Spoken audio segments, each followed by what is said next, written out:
Good morning all of you. कैसे हो सब आप लोग? आई होप सब स्वस्थ हो, हेल्थी हो।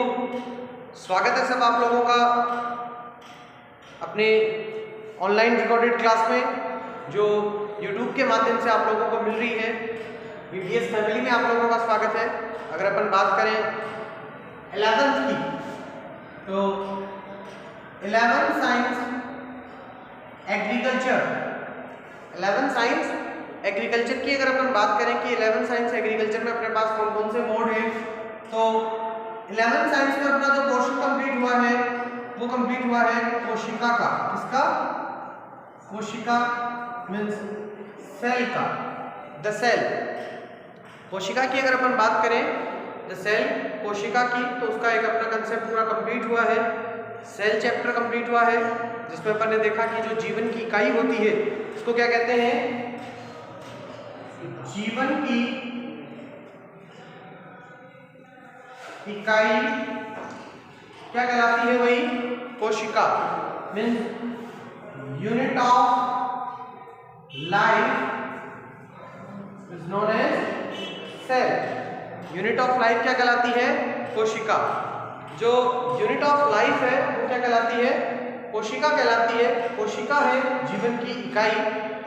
मुख्य रूप से अगर अपन बात करें जीवन की इकाई के बाद, तो अपन ने देखा कि जो कोशिकाओं का समूह है उसके आगे चलकर एक नई संरचना प्राप्त होती है, उत्तक, जिसको अपन टिश्यू कहते हैं। समान और असमान कोशिकाओं का समूह है जो अपनी उत्पत्ति के लिए तो समान होता है और कार्य भी क्या करता है? एक समान करता है। तो अपन नेक्स्ट पढ़ेंगे ग्रुप ऑफ सेल, या फिर आप कह सकते हो कोशिका का समूह है, जैविक उत्तक होता है। Group of cell is known as biological tissue. क्या कहलाता है भाई? जैविक उत्तक। क्या कहलाता है? जैविक उत्तक। और जैविक उत्तक की अगर अपन बात करें तो जैविक उत्तक दो प्रकार के होते हैं, biological tissue. Biological tissue also classified, also further classified into two types. भविष्य में जैविक उत्तकों को दो भागों में विभाजित किया गया है। दो भागों में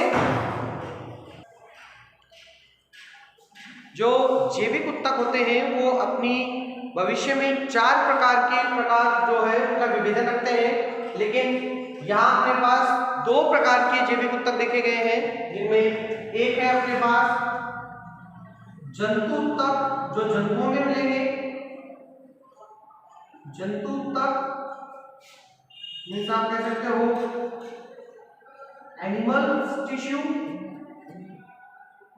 जंतु उत्तक जो होते हैं, जंतु उत्तक मुख्यतः जंतुओं में कोशिकाओं का वह समूह है, समान और असमान कोशिकाओं का एक समान उत्पत्ति का समूह है जो जंतुओं में एक विशेष कार्य करता है।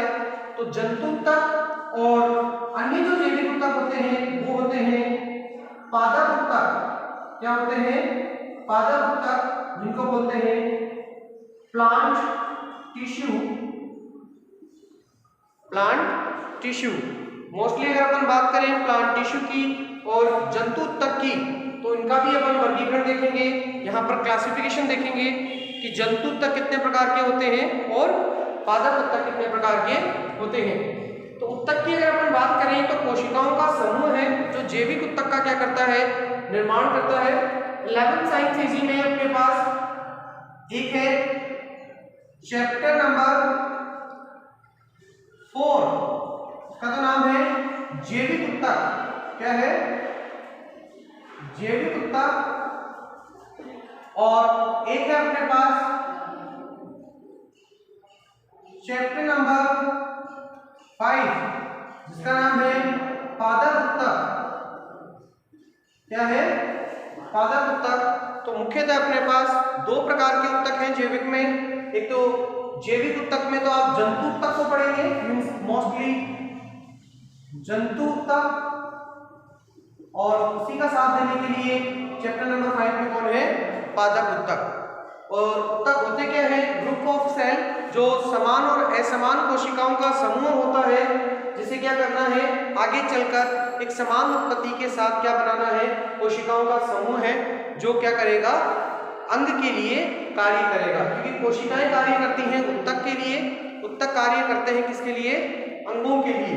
अब अपन आगे की तरफ देखेंगे कि किस तरीके से ऊतकों का वर्णन किया गया है, कि ऊतक कितने भागों में विभाजित है।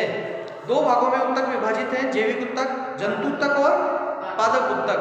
और अब उनका भी वर्णन देखेंगे कि जंतु ऊतकों को मानव शरीर में कितने भागों में बांटा गया है, या फिर अन्य किसी जंतु में। जैसे जंतु जो अन्य है, जैसे अपन बात करें स्तनधारियों में अन्य जंतु जो होते हैं, जैसे गाय, भैंस, बकरी, तो इन सभी जंतुओं में जंतु ऊतकों को कितने भागों में बांटा गया है। तो मानव भी एक जंतु है और एक स्तनधारी, ये सारे भी क्या है, जंतु है।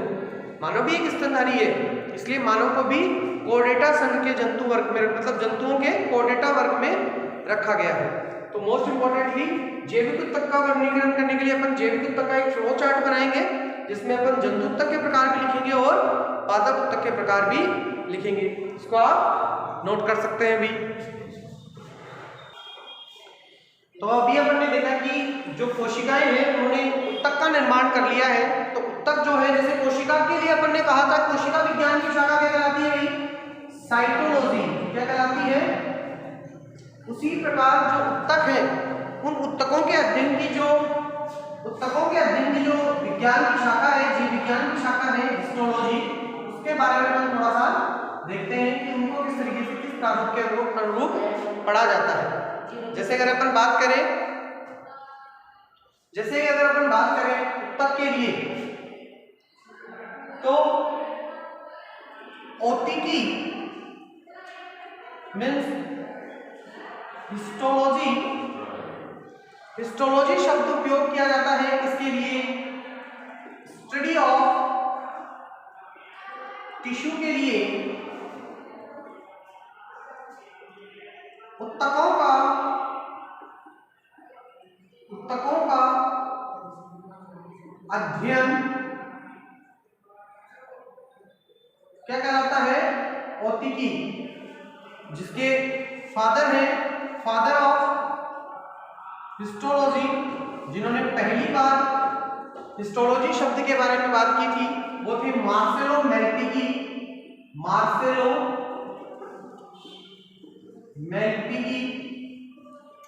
मार्सेलो मेलपिगी जो वैज्ञानिक थे,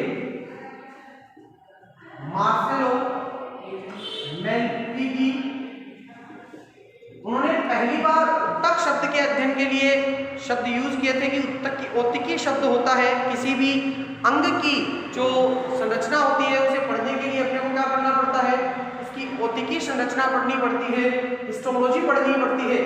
मतलब उसके ऊतकों का अध्ययन करना अति आवश्यक है, तभी आप उसके अंगों का अध्ययन कर सकते हो। इसी प्रकार अगर हम बात करें कि सर्वप्रथम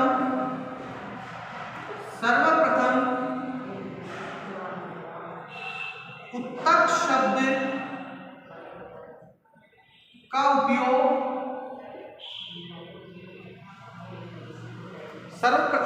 शब्द का उपयोग बाई चार्ट, ठीक है, बाई चार्ट के द्वारा किया गया था, जिसको बिचार्ट भी कहते हैं। जबकि औतिकी शब्द, हिस्टोलॉजी शब्द या औतिकी शब्द, इसका उपयोग किया गया था मेयर द्वारा। जो मेयर साइंटिस्ट थे उनके द्वारा इस शब्द का उपयोग सबसे पहले किया गया था। अब यहां पर हिस्टोलॉजी की जो हिस्ट्री है या औतिकी का इतिहास, उसकी अगर अपन बात करें, जो औतिकी का इतिहास है उसमें सबसे मुख्य जो वैज्ञानिक थे वो थे मार्सेलो मेलपिगी, जिनका एक बार नाम अपन मानव कार्यकी में भी पढ़ेंगे। जब मानव कार्यकी के दौरान अगर अपन अध्ययन करेंगे कि जो होती है, वृकक होते हैं। वृकक में उपस्थित नेफ्रॉन नलिकाकार संरचनाओं के बारे में सबसे पहले जिस वैज्ञानिक ने बताया था वो भी कौन थे? Marcelo Malpighi. इसीलिए नेफ्रॉन के अंदर मेलपिगी स्काई या मेलपिगी बॉडी जैसी संरचनाओं को भी अपन स्थान देते हैं। मुख्य रूप से मार्सेलो मेलपिगी जो है वो भौतिकी विज्ञान के जनक कहलाते हैं, जिन्होंने सर्वप्रथम स्टडी ऑफ टिश्यू अर्थात आप कह सकते हैं ऊतकों के अध्ययन का प्रारूप लिया था, ऊतकों का अध्ययन किया था। मोस्टली आपके पास आपकी जो बुक्स होंगी उस बुक्स में भी आप लोग पढ़ पाओगे कि जो भौतिकी शब्द है उसका अध्ययन किया था सबसे पहले मार्सेलो मेलपिगी ने, जबकि वो शब्द जो डिस्कवर किया था वो किया था मेयर नामक वैज्ञानिक ने। ठीक है, अब यहाँ पर अपन फ्लो चार्ट बनाते हैं किसका? जैविक ऊतक का। तो आप इसको भी नोट कर लें एक बार।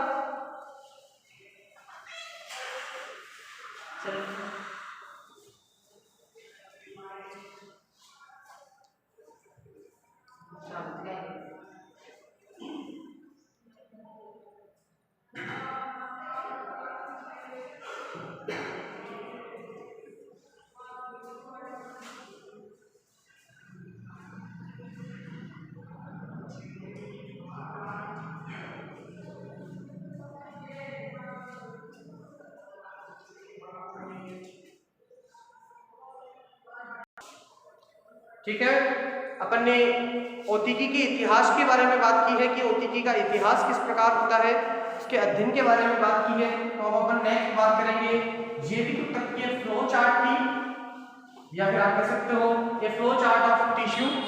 तो मोस्टली देखो अपन बात करते हैं ये फ्लो चार्ट ऑफ टिश्यू। तो लिखेंगे जैविक ऊतक बायोलॉजिकल टिश्यू। ठीक है, बायोलॉजिकल टिश्यू या जैविक ऊतक। बायोलॉजिकल टिश्यू क्या होते हैं, जैविक ऊतक क्या होते हैं? तो उसके लिए अपन देखो तो जैविक ऊतक जो है वो जैविक या सजीवों में मिलने वाले, तो सजीव मोस्टली अपने पास मिलते हैं, एक तो जंतु ऊतक, एनिमल्स टिश्यू, और एक होते हैं पादप ऊतक, प्लांट टिश्यू। जो जंतु ऊतक होते हैं वो दो भागों में विभाजित रहते हैं, मुख्यतः दो भागों में जो जंतु ऊतक विभाजित रहते हैं, जिनका वर्णन करने पर अपन चार भाग बनाते हैं। सबसे पहले अपन उपकला ऊतक देखते हैं, जिसको बोलते हैं एपिथेलियल टिश्यू। नेक्स्ट उपकला ऊतक के बाद संयोजी ऊतक जो जोड़ने का काम करता है। उपकला ऊतक सबसे ऊपरी कला पर उपस्थित ऊतक। संयोजी ऊतक जिसको बोलते हैं कनेक्टिव टिश्यू। संयोजी ऊतक, उपकला ऊतक, संयोजी ऊतक, पेशीय ऊतक या पेशीय ऊतक जिसको बोलते हैं मस्क्यूलर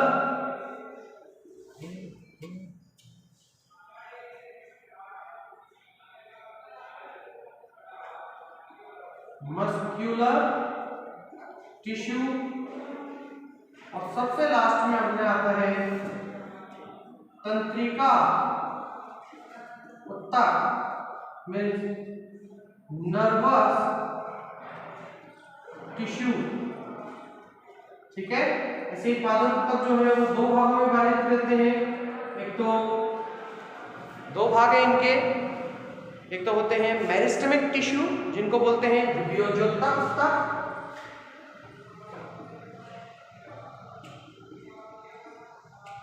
विभोजोत्तक,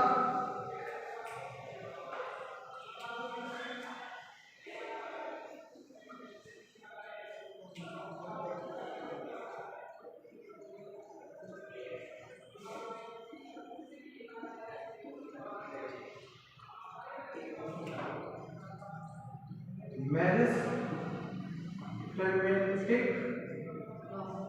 टिश्यू, और एक होते हैं स्थायी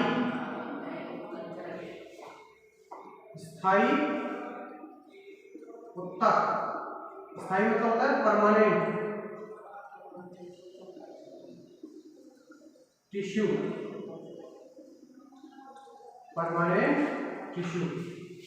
विभेजनतक उत्तक तो 3 प्रकार के हो जाएंगे और स्थायी उत्तक 2 प्रकार के, सरल और जटिल। इनका फॉर्म होते हैं सरल और जटिल। और विभेजनतक उत्तक जो है वो अपने पास 2 प्रकार के हो जाएंगे, सरल स्थायी उत्तक और जटिल स्थायी उत्तक 2 प्रकार के फॉर्म में अपने पास उपस्थित होते हैं। तो ध्यान रखें, जैविक उत्तक जो बायोलॉजिकल टिश्यू होते हैं वो कितने प्रकार के होते हैं भाई? 2 प्रकार के, जंतु उत्तक और जंतुओं में कितने प्रकार के मिलते हैं? जैसे उपकला अपनी ऊपरी त्वचा, उप प्लस कला, कला मानी आवरण और उप मानी ऊपरी, सबसे ऊपरी आवरण क्या होता है? उपकला। संयोजी मतलब कनेक्टिव, एक दूसरे को कनेक्ट करने वाला। तो जैसे रक्त हृदय से, जैसे फेफड़ों के पास वायु आती है और चाहिए किसको? मस्तिष्क को, तो फेफड़ों से मस्तिष्क तक जोड़ने के लिए क्या होता है? रक्त। तो रक्त क्या है? संयोजी उत्तक। पेशी गमन के लिए, चलने के लिए, जैसे हाथ को मोड़ने के लिए, पेन को पकड़ने के लिए पेशी उत्तक। और तंत्रिका उत्तक सारे शरीर को नियंत्रित करने के लिए किसकी आवश्यकता होती है? तंत्रिका उत्तक की।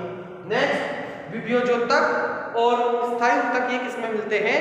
पादप में। आप देखते हो पादप में जो एक जो सबसे नवीन पादप होता है, तरुण युवा पादप, वो सबसे अधिक वृद्धि करता है विभेजोत्तक उत्तक में। और स्थायी उत्तक जो है वो क्या करते हैं? स्थायी उत्तक परमानेंट टिश्यू वो पादप में उपस्थित होते हैं। ठीक है, ये इस तरीके से आपके पास एक फ्लो चार्ट आ गया किसका? उत्तक का, जैविक उत्तक का। तो इसको भी आप बना सकते हो कि फ्लो चार्ट जैविक उत्तक का किस प्रकार रहेगा। मोस्ट इंपॉर्टेंटली इस उत्तक के जो है वो आप मोस्ट इंपॉर्टेंटली जो टॉपिक्स हैं, पीडीएफ हैं या फिर जैसे नोट्स हैं, तो आप यहाँ वीडियो के माध्यम से तो उस कंसेप्ट को समझने की कोशिश करें कि कंसेप्ट क्या कह रहा है, और फिर उसके बाद में इसके जो नोट्स हैं वो पीडीएफ के माध्यम से आप अपनी नोट्स बुक में नोट कर लें। वो आपको व्हाट्सएप ग्रुप के माध्यम से क्या हो जाते हैं? प्राप्त हो जाते हैं। जिस भी विद्यार्थी के व्हाट्सएप ग्रुप नंबर नहीं जुड़े हुए हैं वो संस्था को या फिर मुझे डायरेक्टली मैसेज करके अपने नंबर जुड़वा सकता है। ठीक है, तो इस फ्लो चार्ट को क्या करें आप? नोट कर लें। जैविक उत्तक का एक फ्लो चार्ट।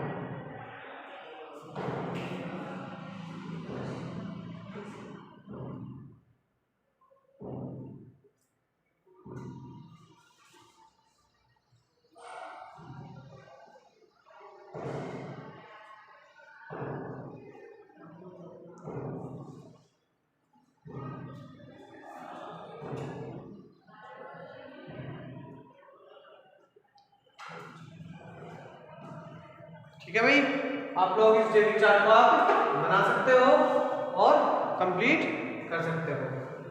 ठीक,